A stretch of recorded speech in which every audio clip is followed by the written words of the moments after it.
Soya বড়িটা ছোটবেলা থেকেই খেতে খুবই ভালো লাগতো। কিন্তু বাসায় তেমন একটা রান্না করতো না। বাসার কেউ পছন্দ করে না এইজন্য।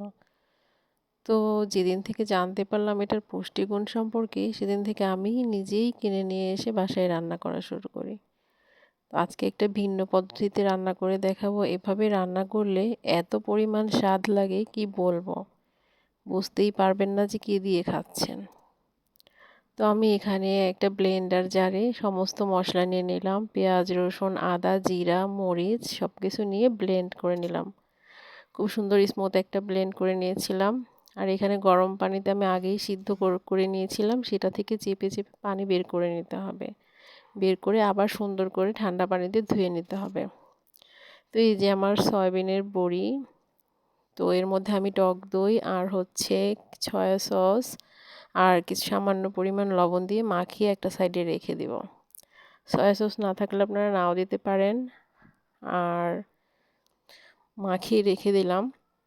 একটা কড়াইয়ে আমি সরিষার তেল নিয়ে নিয়েছিলাম। আপনারা চাইলে এমনি সয়াবিন তেলও নিতে পারেন। সরিষার তেল নিয়ে সমস্ত মশলা একসাথে দিয়ে দিলাম।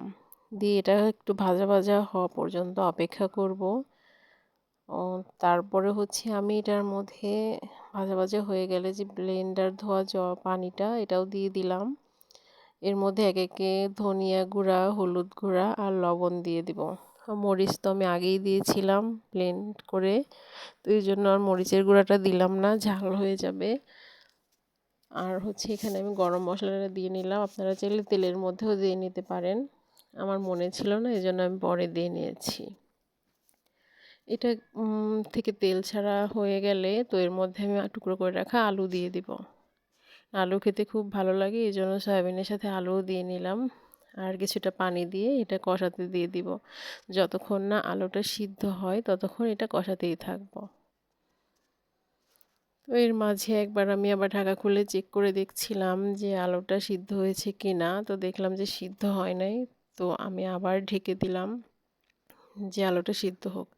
যেহেতু সয়াবিনটা আগে থেকেই সিদ্ধ করা ছিল, এই জন্য আলুটা সিদ্ধ করে নিতে হবে। তো তারপরে আমি সয়াবিন যেটা ম্যারিনেট করে রেখেছিলাম সেটা দিয়ে নিলাম। আর এটা কিছুক্ষণ কষিয়ে এর মধ্যে পানি দিয়ে নিতে হবে। বেশ খানিকটা পানি দিয়ে নিলাম যাতে এটা খুব ভালো মতো জাল হয় আর এর মধ্যে সমস্ত মশলা ঢুকে যায়। আর এত পরিমাণ স্বাদ হবে কি বলবো খেতে। তো তারপরে এই যে আমার রান্না কমপ্লিট প্রায়।